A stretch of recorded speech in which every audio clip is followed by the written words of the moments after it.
রাসূলুল্লাহ সাল্লাল্লাহু আলাইহি সাল্লামের প্রতি দুরূদ পাঠ করার, দুরূদ সালাম পাঠ করার নির্দেশ আল্লাহ রাব্বুল আলামিন কোরআনুল কারীমে বললেন, ইন্নাল্লাহা ওয়া মালাইকাতাহু ইউসাল্লুনা আলান নবী ইয়া আইয়ুহাল্লাযীনা আমানু সাল্লু আলাইহি ওয়া সাল্লিমু তাসলিমা। এই যে কোরআনের আয়াত আল্লাহ তাআলা বলছেন যে ইন্নাল্লাহ, নিশ্চয় আল্লাহ, ওয়া মালাইকাতাহু, এবং তার ফেরেশতারা, আল্লাহ এবং তার ফেরেশতাগণ, ইউসাল্লুনা আলান নবী, নবীর প্রতি তারা, রাসূলের প্রতি তারা দুরূদ পাঠ করে। সুবহানাল্লাহ বলবেন না? স্বয়ং আল্লাহ এবং আল্লাহর ফেরেশতারা রাসূলের প্রতি দুরূদ পাঠ করে। সুবহানাল্লাহ বলেন। এরপর আল্লাহ নির্দেশ দিলেন, ইয়া আইয়ুহাল্লাযীনা আমানু, হে ঈমানদারগণ, সাল্লু আলাইহি ওয়া সাল্লিমু তাসলিমা, যে তোমরাও সে রাসূলের প্রতি দুরূদ পাঠ করো, তোমরাও সে রাসূলের প্রতি দুরূদ ও সালাম প্রেরণ করো। বলি ইনশাআল্লাহ। তাহলে রাসূলের প্রতি দুরূদ ও সালাম পাঠ করব তো? عن أنس بن مالك رضي الله عنه قال قال رسول الله صلى الله عليه وسلم, হযরত আনাস রাদিয়াল্লাহু আনহু থেকে বর্ণিত, তিনি বলেন যে নবী করিম সাল্লাল্লাহু আলাইহি ওয়াসাল্লাম বলেছেন, এটি হচ্ছে নাসাই শরীফের হাদিস, মান সাল্লা আলাইয়া সালাতান ওয়াহিদাতান সাল্লাল্লাহু আলাইহি 10 মাররাতিন। আল্লাহ নবী বলেন, কেউ যদি একবার আমার উপর যদি একবার দুরূদ পাঠ করে, তাহলে আল্লাহ রাব্বুল আলামিন ওই দুরূদ পাঠকারীর প্রতি আল্লাহ তাআলা 10টা রহমত বর্ষণ করে। সুবহানাল্লাহ।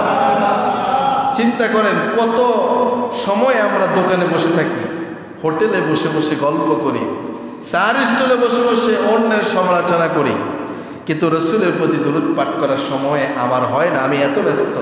কিন্তু ঠিকই এই লোকটাই, আমি আবার অন্যের সমালোচনা,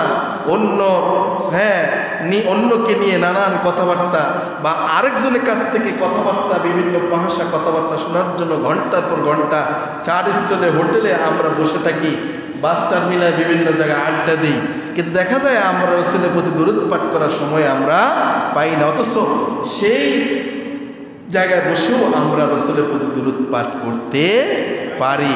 আপনি দোকানদারি করছেন, ক্যাশে বসে বসে আপনি সময় পেলে রাসূলের প্রতি দুরূদ পাঠ করবেন, এতে লাভ না লস? কথা বলেন, এতে লাভ না লস? আমার প্রিয় ভাইয়েরা, রাসূল বললেন, সালাতান ওয়াহিদাতান সাল্লাল্লাহু আলাইহি 10 মাররাতিন, যে ব্যক্তি আমি রাসূলের প্রতি একবার দুরূদ পাঠ করলো, আল্লাহ তাআলা তার উপর 10টা রহমত বর্ষণ করবে। সুবহানাল্লাহ। নবীজি বললেন, ওয়া হুত্তাতি আনহু 10 খতিয়াতি, শুধু তাই নয়, যে ব্যক্তি আমি রাসূলের উপর একবার দুরূদ পাঠ করলো, আল্লাহ রাব্বুল আলামিন তার গুনাহসমূহের মধ্য থেকে 10টা গুনাহ আল্লাহ তাআলা ক্ষমা করে দিবে। শুধু তাই নয়, আল্লাহ রাসূল বললেন, ওয়ারফিআত লাহু 10 দারাজাতিন, ওয়ারফিআত, আল্লাহ তাআলা মর্যাদা বুলন্দ করবেন, ওয়ারফিআত লাহু, ওই ব্যক্তির 10 দারাজাত, আল্লাহ তাআলা 10টা মর্যাদা, 10টা সম্মান মর্যাদা তাকে বুলন্দ করবে। সুবহানাল্লাহ। এইভাবে করে পুরস্কার ঘোষণা করা হয়েছে। রাসূলুল্লাহ সাল্লাল্লাহু আলাইহি ওয়াসাল্লামের প্রতি যদি আপনি বেশি বেশি যদি দুরূদ পাঠ করতে পারেন, আল্লাহ রাসূলের প্রতি যদি বেশি বেশি দুরূদ পাঠ করতে পারে, দুরূদ সালাত পাঠকারীর জন্য রয়েছে 2টি পুরস্কার। সুবহানাল্লাহ বলেন। এই পর্যায়ে কয়টি পুরস্কারের কথা বলছি? এক্সট্রা ভাবে 2টি আবার পুরস্কারের কথা বলছি। একটা হচ্ছে নাম্বার 1, আল্লাহ তাআলা ওই ব্যক্তির যে সমস্যা আছে, মানসিক যে টেনশন আছে, পেরেশানি আছে, এই দুশ্চিন্তাগুলো, পেরেশানিগুলো আল্লাহ তাআলা মিটিয়ে দিবেন। সুবহানাল্লাহ। যে ব্যক্তি রাসূলের প্রতি, আপনি অনেক পেরেশানিতে আছেন, অনেক টেনশনে আছেন, মানসিক অশান্তিতে আছেন, দুশ্চিন্তাগ্রস্ত আছেন, আপনি রাসূলের প্রতি বেশি বেশি দরুদ সালাম পাঠ করেন, আল্লাহ তাআলা আপনার মানসিক অশান্তি দূর করবেন। সুবহানাল্লাহ। আরেকটি হচ্ছে পুরস্কার হচ্ছে নাম্বার 2, সেটা হচ্ছে রাসূল সাল্লাল্লাহু আলাইহি ওয়াসাল্লামের প্রতি বেশি বেশি দরুদ, যদি বেশি করে যদি দরুদ পাঠ করতে পারেন তাহলে রাসূল সাল্লাল্লাহু আলাইহি ওয়াসাল্লামের শাফায়াতটা আপনার জন্য ওয়াজিব হয়ে যাবে। সুবহানাল্লাহ, আল্লাহ রাসূলের শাফায়াত আপনার জন্য কি হবে? ওয়াজিব হয়ে যাবে। এজন্য আমরা অবশ্যই চেষ্টা করব এই যে রাসূলের প্রতি বেশি বেশি দরুদ সালাম পাঠ করার জন্য। আল্লাহ পাক কবুল করে বলি আমিন। রাসূলুল্লাহ সাল্লাল্লাহু আলাইহি ওয়াসাল্লাম ইরশাদ করেন, আওলান নাস বি ইয়াউমাল কিয়ামাতি আকসারুম আলা সালাতিন। আল্লাহ রাসূল বলেন, কিয়ামতের দিন ওই ব্যক্তি আমার অতি নিকটবর্তী হবে, ওই ব্যক্তি আমার সবচেয়ে নিকটবর্তী হবে যে দুনিয়াতে আমার উপরে বেশি বেশি পরিমাণে দুরূদ পাঠ করেছে। সুবহানাল্লাহ। বাইহাকি শরীফে নবী করিম সাল্লাল্লাহু আলাইহি সাল্লাম বলেছেন, মান সাল্লা আলাইয়া ইনদা কবরি সামি'তুহু। যে ব্যক্তি দুনিয়ায় আমার কবরের নিকটে যে ব্যক্তি, আমার যে উম্মত এসে আমাকে কি করলো? সালাম দিল, দুরূদ পড়লো। আল্লাহ রাসূল বললেন সামি'তুহু, যে আমি কবরে থেকেই তার এই দুরূদ সালাম আমি শুনতে পাই, শ্রবণ করি। সুবহানাল্লাহি ওয়া বিহামদিহি। এরপর রাসূল বলে, ওয়ামান সাল্লা আলাইয়া নাইবান উবলিগাতু। যে ব্যক্তি কোনো অন্য কোথাও থেকে, দুনিয়ার কোনো দূরের অঞ্চল থেকে, অন্য কোনো জায়গা থেকে, দূর থেকে, অর্থাৎ পশ্চিম কাজিরকিল থেকে, রামগঞ্জ থেকে কোনো ব্যক্তি যদি সেখানে থেকে যদি রাসূলের প্রতি, রাসূল বলে আমার প্রতি দুরূদ পাঠ করে, তাহলে ফেরেশতারা আমার কাছে সেই দুরূদ সালামটা পৌঁছিয়ে দেন। সুবহানাল্লাহ। তাহলে বুঝা গেল দরুদ সালাম রাসূলের প্রতি পাঠ করতে হবে, কম না বেশি?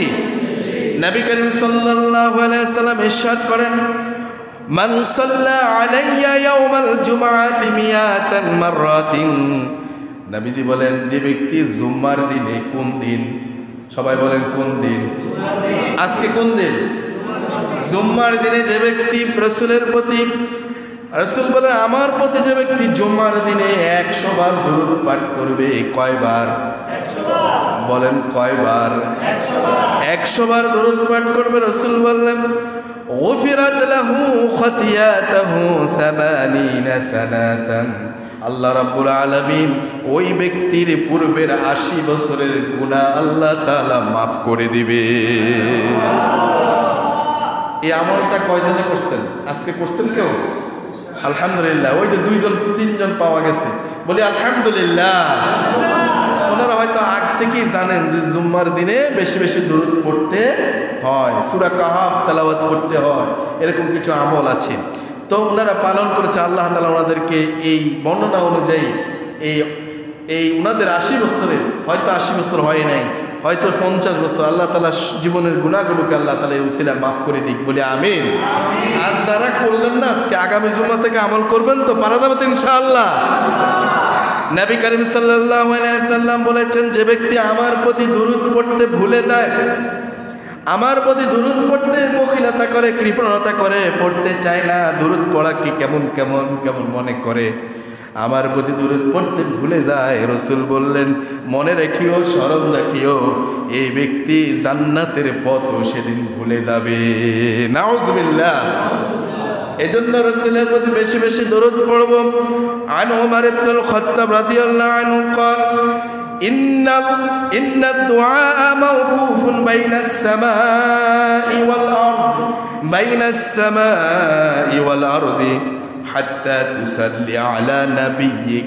হযরত ওমর রাদিয়াল্লাহু আনহু বলেন যে মুমিনের দোয়াটা আসমান এবং জমিনের মধ্যবর্তী স্থানে আটকায়া যায়, ঝুলন্ত থাকে।